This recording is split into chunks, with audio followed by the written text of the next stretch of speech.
এবার আল্লাহ পাক আদমকে বলছেন, কাকে বলছেন? আদম আলাইহিস সালামকে বলছেন, ইয়া আদম, হে আদম। তার আগে আদম আলাইহিস সালামের বুকের পাঁজর থেকে কাকে সৃষ্টি করেছেন?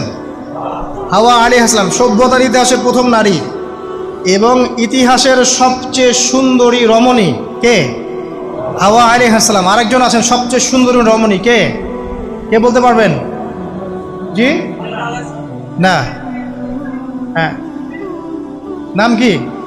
মাশাআল্লাহ, ওই ওকে পুরস্কার দিও। কি নাম তোমার? মাশাআল্লাহ, মাশাআল্লাহ। দ্বিতীয় সুন্দরী রমণী, দুজন রমণীকে বলা হয় পৃথিবীর সবচেয়ে সুন্দরী রমণী। আপনি যাদেরকে দেখে সিডিউস হচ্ছেন, যদিও এদেরকে দেখে সিডিউস হওয়ার কিছু নাই, কারণ এরা তো সুন্দর না, কোনো দিক থেকে সুন্দর না, না পোশাকের দিক থেকে, না চেহারার দিক থেকে, না ফিজিক্যাল স্ট্রাকচারের দিক থেকে। এদেরকে দেখে তো পাগলও সিডিউস হবে না। তো